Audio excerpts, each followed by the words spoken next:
Amsal 16 ayat 18. Kecongkakan mendahului kehancuran dan tinggi hati mendahului kejatuhan.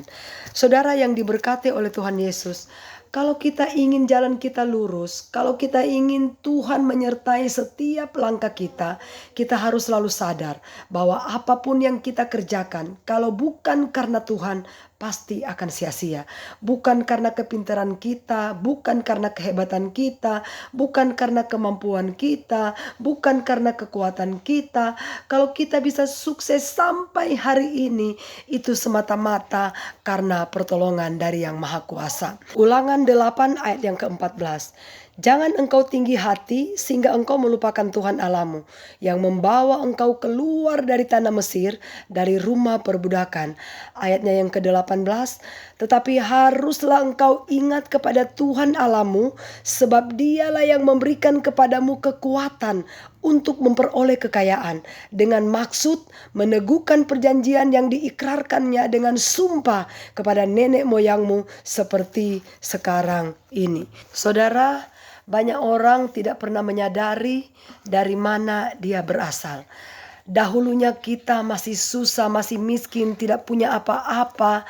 Sekarang ketika kita sudah memiliki segalanya, kita lupa diri. Kita mulai sombong dan kita tidak mau lagi menengok ke bawah.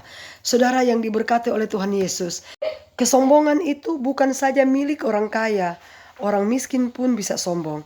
Kesombongan itu bukan saja milik orang yang memiliki jabatan yang tinggi, tetapi orang yang memiliki jabatan rendah pun bisa sombong. Karena kesombongan itu bisa dilakukan siapa saja, termasuk hamba Tuhan.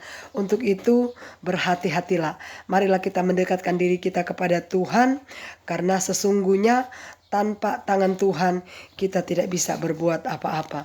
Orang yang sombong adalah orang yang tidak mau mendengarkan nasihat. Orang yang sombong adalah orang yang tidak mau ditegur. Orang yang tidak mau dikritik. Merasa diri sudah lebih daripada pemimpinnya. Merasa bahwa diri sudah lebih baik daripada orang lain. Kalau ditegur, marah, tidak terima, akhirnya dendam. Kita punya talenta sehebat apapun itu, tetapi kalau di dalam diri kita sudah ada roh pemberontakan, ingat, apapun yang dimulai dengan pemberontakan akan berakhir dengan kehancuran. Entahkah kita karyawan, para pelayan, bahkan para mandor atau hamba Tuhan sekalipun, kalau roh kesombongan itu sudah melekat dalam hidup kita, ingat, hati-hati. Karena Alkitab berkata, apa yang kita tabur, kita pasti akan tuai.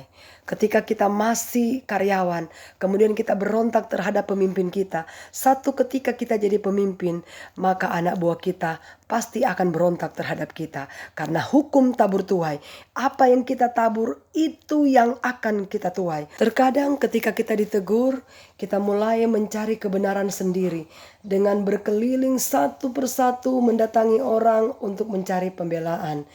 Dan mulai menjatuhkan pemimpin kita. Bahkan dia bisa menfitnah pemimpinnya sendiri. Kapan perpecahan itu datang? Ketika ada jiwa pemberontakan dan kesombongan. Merasa diri lebih daripada pemimpin. Akhirnya mulai membanding-bandingkan antara dia dan pemimpin. Ingat, apapun kekurangan pemimpinmu, hargai dia, hormati dia. Maka kita pasti akan menuai satu hal yang indah di mata Tuhan. Orang sombong tidak mau tunduk pada aturan, tapi orang rendah hati pasti akan diangkat oleh Tuhan. Ada banyak pelayanan hancur, itu berasal dari orang-orang yang setengah matang. Arti setengah matang, orang yang masih sementara diproses oleh Tuhan. Karakternya yang belum terbentuk, artinya belum dewasa rohani. Dari perpecahan itu akan terlihat yang berjiwa sombong dan pemberontak. Akan menuju pada kehancuran. Akan tetapi orang yang tulus akan terus dibela Tuhan dan diangkat Tuhan dengan luar biasa. Sebab orang kalau jiwanya pemberontak, mau kita didik kayak gimana pun, kalau karakternya belum terbentuk, saudara perlu perjuangan yang luar biasa. Gembala harus banyak berdoa untuk orang itu. Karena cuma kuasa Tuhanlah yang sanggup mengubah seseorang. cara Tuhan mengubah seseorang. Dia akan mengirimkan masalah, problema, tekanan, penindasan, apapun akan terjadi dalam hidup seseorang yang rohaninya belum terlalu matang. Tetapi ingat, di balik semua proses tekanan, masalah apapun yang kita hadapi, ada kemuliaan yang akan kita miliki. Amin. Haleluya. God bless.